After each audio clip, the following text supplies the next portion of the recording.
Okay, Bismillahirrahmanirrahim. Third video for chapter number 1, the reward and challenges of human resource management.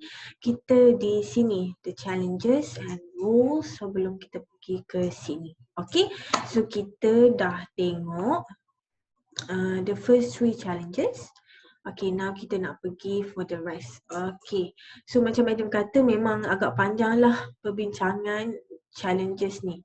So challenge number 3 adalah dari segi technological challenge. Okay, so organisation, bila kita cakap tentang perubahan teknologi kita sendiri, boleh tengok how things change in way our life. Okay, kita dah ada internet of things, semua benda kita nak guna internet sekarang ni. Dari segi booking flight ticket sebelum ni, beli makanan, Foodpanda, Grab, whatever. Dah tak tunggu taksi lama-lama tepi jalan. Ya Allah, Madam ingat masa Madam kerja dekat KL, turun LRT, kebetulan time tu tengah pregnant, Madam nak pergi training center, dekat je boleh jalan, tapi sebab tengah pregnant time tu kan, macam bahaya jugalah jalan jauh-jauh tu. Tunggu taksi, nak dapat taksi, ya Allah susahnya sebab dekat KL pagi-pagi rush hour tu taksi selalu penuh. Tahan tak berhenti, lama Madam tunggu nak dapatkan taksi. But now by using technology, our mobile phone, our smartphone, kita boleh dah book our our ride lah, sama ada Grab ke whatever tu kan, mudah sangat. MCO tak boleh nak keluar sangat pergi beli makanan, takut COVID-19 virus, boleh order Foodpanda. Dah order Foodpanda, boleh choose for contactless delivery. Okay, tinggal je dekat pagar sebagai contoh, boleh bayar siap-siap. So teknologi dah makin advance, cara untuk buat kerja pun dah makin lama makin banyak perubahan yang terjadi, and now some company boleh take advantage lah of this technology. Okay, sebelum ni kita banyak dengar perkataan information technology kan. Okay, kita ada banyak software, for example untuk collaborate online buat kerja. Okay, so kita ada collaborative software, kita ada Microsoft Team, kita boleh guna application dekat Google. Kalau kita dah create Google account tu, kita boleh guna Drive dia. Drive, kita share files dalam Drive tu, kita boleh collaborate untuk buat kerja. Bila kena work from office for example, ataupun you kena ODL, ada group work, takkan nak tunggu you buat asing, kawan buat asing. So you boleh guna satu file, buat kerja sama-sama dalam Google Drive, dia punya Word ataupun spreadsheet dia, ataupun dia punya macam ala-ala PowerPoint slide tu. Okay, so banyak dah collaborative software ni. So this collaborative software allows worker to interface and share information with other electronically. So kita ada Zoom, kita ada Google Meet, banyak lagi platform yang kita dah boleh conduct meeting online. Okay, so sebenarnya salah satu take away ataupun hikmah daripada this MCO COVID-19 is, sebelum ni teknologi tu dah ada tapi kita tak ada forces yang force untuk okay kena guna ni. So bila ada COVID-19 ni, kita menggunakan kemudahan yang sebenarnya dah ada dekat luar sana, okay, untuk facilitate people in doing the job. And sebelum ni lebih banyak kerja-kerja physical being done, touch labor. Now kita perlukan lebih knowledge workers lah. So what is knowledge workers? Knowledge workers are workers whose responsibilities extend beyond the physical execution of work to include planning, decision making and problem solving. So nowadays kalau you dah kerja nanti later on, insyaAllah kalau ada rezeki, makin banyak benda yang awak kena buat. Awak punya tugasan tu makin banyak. Kalau lah kita ambil contoh kerja sales kan, kita not only being asked to sell a product ataupun tu produk, tapi mungkin banyak jenis produk untuk company tu. Okay, and how to sell the product, you kena buat your own planning, decision making and also problem solving. Dan ni untuk jawatan lain jugalah. Sebenarnya tak adalah semua benda kena tanya bos. Bos yang ni nak buat macam mana. Tak, sekarang bos bagi instruction, what you need to achieve and you have to think about macam mana nak capai apa yang bos nak. Okay, and now company spend on training and virtual learning lah. Okay, yang tu memang betul lah. And for human resource aspect, apa yang company dah gunakan, kita ada human resource information system. Okay, dia macam student portal, awak banyak benda yang awak boleh buat kat situ kan. Kalau awak tengok yuran pun boleh tengok. Tapi this is a portal for workers yang digunakan oleh company. Banyak benda yang proses yang dulu mungkin being done manually. For example, untuk apply for cuti, kalau dulu kena isi borang, now tak payah pergi kepada portal, ala-ala student portal awak tu, click for applying cuti and dia akan prompt ataupun notify you punya boss akan approve that cuti. So dah tak ada case macam borang hilang ke apa ke, and record is there.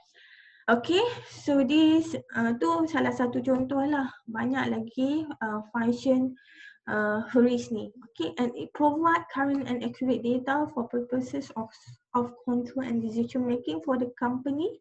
It used to what? Okay, ni adalah antara kegunaan dia lah. Automate payroll, payroll dari segi gaji lah. Access employee records, maklumat peribadi awak ada dalam tu. Pekerja, sorry. Recruit, screen and pre-test applicants online. Okay. Train, track and select employees. Banyak kegunaan dia. Okay, you boleh explore this further. Cubalah Google HERIS yang ada. So ada juga open source software, tapi kadang-kadang ada disadvantage dia lah. Kalau you nak ada good HERIS system, you kena memang employ someone to develop it. Ataupun gunakan yang memang properly develop. Okay, so that's on technology. Next challenges adalah dari segi productivity ataupun cost challenge. Okay, so sekarang ni apa yang company nak? Company nak tekankan tentang productivity. Okay, output gain from a fixed amount of input. Tapi dia nak increase the output menggunakan fixed amount of input lah. Input sama je tapi nak increase. So macam mana nak increase productivity menggunakan input yang sama? Satu, boleh reduce the input. Reducing input, start maju tengok. Second one, boleh add more human ataupun physical capital to the process. Maximizing. Organization can increase their productivity either by reducing their inputs, the cost approach, or by increasing the amount of employee produced by adding more human ataupun physical capital to the process. Boleh tambah staff ataupun physical capital lah, machinery for example. Okay, companies such as achieve low cost in their industry not because they're keen on the employees, but they are the most productive. So dia dari segi productivity punya concern lah, kadang-kadang boleh dari segi pengurangan what we call reject item. Okay, or you study how actually using the same input macam mana nak increasekan the output itself. So that is on the concern of productivity. Next, kita ada concern dari segi and other productivity will come from satu, the ability, the enhancement of ability of employee. Kita bagi training dekat dia supaya dia lebih cepat buat kerja dan elakkan kesilapan lah. Bila berlaku kesilapan, meaning the productivity ataupun the output is affected. Next, kita ada motivation and also working environment yang bagus untuk staff. So bila ada working environment yang bagus, selesa, for example, dia akan impact on the productivity of the staff. So these are the additional productivity methods yang boleh digunakan oleh company. Alright, so this is on matching the firm's demand requirement, strategic decision dengan competition. Read on this. Okay, sama juga onshoring. Read on this. Okay. Next kita ada, okay, so please take note. Di bawah productivity and cost challenge, ni adalah point yang kita nak discuss lah, maximizing productivity. Okay, so still di bawah productivity and cost challenge, next discussion adalah managing the size of the workforce. Okay, sebab managing the size of workforce concern on the productivity and also the cost itself lah. Kita ada offshoring, outsourcing yang dah discuss sebelum ni, nearshoring, bringing job closer to the domestic countries. Kita ada homeshoring, outsourcing work to domestic workers who work out of their home. Ada furloughing of staff, ni kalau ada masalah dalam company awak. This is the practice of requiring employee to take time off for either no pay ataupun reduced pay. Contoh sekarang ni kan, company punya production affected, kalau dulu 5 hari kerja minta dia cuti extra 2 days with no pay ataupun reduced pay lah, tapi kerja still ada sebab dia nak reduce down the cost of labour tu kan company. Ataupun hire part time ni you punya cost not so much lah. Okay, and kadang-kadang you just nak meet the productivity ataupun the demand untuk certain time period saja. Contoh kalau mesti nak hire, you need to produce more items and hire part time during that. Okay. Next, in managing pay and benefit here. So what are the concern untuk this point? Concernnya adalah dari segi healthcare cost, makin lama makin tinggi, okay, and compliance with the new healthcare reform lah. Banyak company offer, okay, kalau you sakit, kita cover you punya hospitalization, ubat, pembedahan, pergi klinik, okay, but now the healthcare makin lama makin tinggi lah dia punya cost kepada company, okay. Itu antara concern oleh company lah. So antara yang diorang buat adalah kadang-kadang they purchase healthcare insurance, kadang-kadang dia bagi duit untuk purchase their own health insurance. Ataupun sekarang ni company dekat Malaysia buat apa, dia ambil group insurance lah untuk staff dia. Okay, ada. Ataupun ada konsep employee leasing ni, tapi madam tak jumpa sangat company mana yang buat dekat Malaysia ni. Employee leasing ni, leasing adalah sewa employee. Alamak, apa tu? Dismissing employees who are then hired by a leasing company and contracting them with that company to lease back the employees. Okay, asalnya pekerja tu kerja dengan dia orang, dia buang pekerja tu akan diambil bekerja oleh leasing company ni, dan you akan buat kontrak dengan leasing company tu untuk macam employ ataupun sewa pekerja tu untuk buat kerja dengan kita. Okay, so apa benefitnya? Sebab kadang-kadang for smaller company they cannot afford to provide those benefits, so this leasing company yang akan take care of that. Sebab majikan baru kepada pekerja tadi tu adalah the leasing company, not company yang asalnya. Alright, the last challenge is it, adalah how to respond to demographic and diversity challenges of the workforce. Demographic ni pelbagai jenis kumpulan orang lah yang ada. Contoh dari segi agama, dari segi race, kaum, age group, gender tak pelbagai sangat ada 2 je yang diiktiraf, lelaki dan juga perempuan. Okay. So HR managers analyze the capabilities of demographic groups and how well each is represented in fast growing and slow growing occupations. So they need to forecast the trend to support organization strategy. Next, they need to look at the labor force participation rate, which is the number of people employed or actively looking for work. Okay, so ada pelbagai jenis lah, ethnic, racial differences. Berapa kaum dekat Malaysia ni? Bukan 3 banyak lagi. Dekat Sabah je dah ada 32, 34 suku kaum. Okay, age and gender distribution. Sebenarnya tiap-tiap satu-satu kaum tu dia ada kekuatan dia sendiri. Okay, so macam mana kita nak menggunakan dia? Ni tak payah tengoklah US punya, Amerika punya. Ni pun Amerika juga rasanya. Tapi ni Malaysia. Malaysia ke? Medium dah ambil rasanya. Labour force participation rate by gender. Makin lama memanglah equally, dulu tak ramai perempuan kerja, so adalah banyak isu. Ni 2018 boleh tengok dekat website Department of Statistics. Okay, labour force participation rate, unemployment rate berapa persen. Hari tu ni tak tahulah, mungkin naik sikit sebab COVID-19. Pilot pun dah kena buat Grab.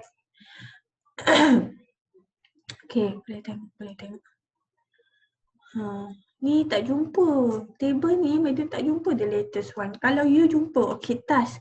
Cuba cari the percentage of employed person by citizenship and ethnic groups in Malaysia for the latest year. Share dekat Madam. Okay, share dekat Madam. Comment privately. Madam nak tengok siapa yang berjaya. Okay. Selain daripada dari segi demografik tadi, kita ada juga the company need to adapt to educational shift affecting the workforce. Kalau dulu zaman mak ayah madam, kalau ada STPM tu dah boleh jadi pegawai kerajaan yang berpangkat tinggi dah. Tapi ni ada STPM, SPM nak cari kerja susah. Contoh, okay, ataupun ada certain kerja saja yang boleh you apply. Okay, so education attainment ni dah berubah and has risen dramatically lah, bukan setakat kat US je, Malaysia pun sama juga. Okay, UiTM saja berapa puluh ribu yang kita produce throughout the entire system. Okay, per year. Contoh kita ada UiTM Segamat dalam 2,000, 3,000 orang sekali graduate. So, macam mana tu persaingan kerja adalah berbeza, and also ada banyak efek lain. Okay, so culture and society affect smart behavior, baca yang ni. Okay,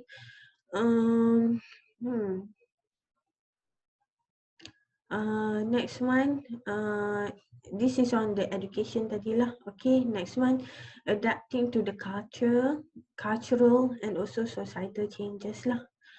Okay, budaya dari segi society pun ni dah berubah. Mereka tak maulah ada different perception kan. Tapi sama mak ayah madam lah. Mungkin mak ayah awak lebih muda daripada mak ayah madam. Diorang mungkin ada certain principle yang they uphold, certain ways of doing their work. So bila datang dekat generasi madam pun mungkin cara buat kerja dah berbeza, dari segi sikap pun berbeza.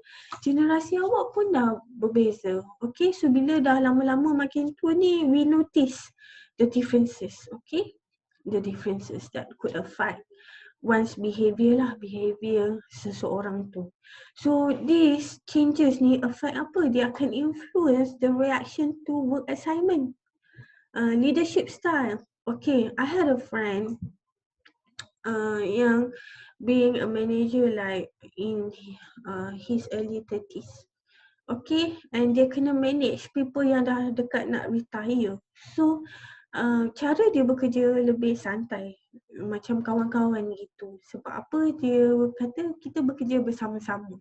Okay, dan walaupun dia jadi manager dekat situ, tapi this old timer tak boleh nak terima cara yang macam tu, sebab dia orang lebih familiar dengan leadership yang agak keras, more disiplin, yang garang macam tu, baru dia orang nak dengar cakap. Tapi different kind of orang kata apa ni, generation ada different kind of way of doing. Okay, so please read more on this. So bila kita bincang tentang challenge yang sekian ni. Apa dah challenge yang ketujuh. Madam tengah cari senarai challenge. Okay. So ada beberapa benda lah, tambah lagi satu tadi, ada cultural education missing dekat sini. Okay, so update senarai tu. Okay, next, habis challenges ada 8 semua, tambah how adapting to the educational punya changes. Okay, so what are the roles of HR managers and their HR managers? Sekarang ni HR manager dah jadi partner dengan other managers lah, sebab dia akan bantu company untuk choose the best strategies compete either locally ataupun globally lah. Dia akan select ideal HR system and bagi suggestion how to maximize the productivity, manage the benefit, and successful organisation akan combine the experience of their line managers and expertise with HR managers. Okay, they develop and utilize the talent of their employees to the greatest potential. Okay, and ni line manager lah. Line manager ni apa? Department head selain daripada HR. So kalau dulu HR ni dia macam asing, dia buat kerja HR je. Sekarang dah jadi partner. Dia help the company. Okay. Help dari segi apa? Contoh nak strategi, nak expand, nak increase sales. So dia orang boleh bagi suggestion lah nak employ siapa sebagai contoh. Okay, so these are the responsibilities of human resource manager. Ada 4. Satu, dia jadi strategic, ada responsibility as a strategic advice and counsel, as a consultant to the supervisor, manager and executive lah. So kalau lah ada isu yang macam ni, dia orang boleh bagi advice kepada supervisor, manager dengan executive. They provide service to the company itself. Service tu macam mana? Kalau nak recruit new staff, nak pilih yang mana satu, nak test, planning and conducting training program, tu antara servis yang diberikan. Sebenarnya untuk servis ni you boleh tengok the HR function di situ. Okay. Next one, kita ada policy formulation dengan implementation. So kalau ada new policy, dia orang ni lah yang buat. They propose and draft new policies, revisions on recurring or prevention of anticipated problem lah. Contoh, policy dress code, for example, disciplinary policy. Kalau datang lambat macam mana nak ni, kalau tak perform kerja macam mana nak buat. So tu antara polisi lah. Ataupun polisi nak apply cuti, kena apply berapa hari sebelum, siapa yang kena approve, dia orang yang kena buat. And also they akan monitor the implementation of the HR policies, procedures and also the practices lah. And the last one adalah sebagai employee advocacy. So sebagai macam penasihat, is it advocacy? Cari perkataan ni, share dengan madam. They listen to employees' concern and representing their needs to the managers and to make certain that the interests of the employees and their organisation are aligned with one another. Okay, to employee advocacy. Alright, and the last one adalah human resource competency model lah. Ni competencies yang diperlukan dalam bidang HR. Satu, kena ada business mastery, ilmu pengetahuan dalam bidang bisnes. Kenapa? Sebab HR manager dah jadi partner kepada the company and also other managers in the company itself. Kena tahu pasal bisnes, kena tahu pasal HR and also ada personal credibility, kebolehpercayaan and also good personality. Sebab apa? Bila you duduk dalam HR, you akan dapat banyak maklumat. Okay, banyak maklumat, sama ada maklumat peribadi, maklumat syarikat. So kena ada personal credibility lah. Selain daripada itu, awak juga akan berhubung dengan pihak luar juga. Okay, so that's it. Chapter number 1, the reward and challenges of human resource management. Sorry, asyik cakap yang dalam buku teks awal je. Overview and introduction to human resource management. Okay, so for career tu you boleh ada discussion sangat sebenarnya. Okay, dia kalau dulu dia just cerita the career ladder in HRM, tapi tu tak penting sangat lah. Okay, tak penting sangat. So that's it on chapter number 1. Kita dah tengok overview, the challenges and rules and also the competencies of human resource management. So I hope kalau ada tak faham apa-apa boleh tanya dekat madam, sama ada dalam WhatsApp group ataupun Google Classroom. So that's it. Assalamualaikum. Happy watching.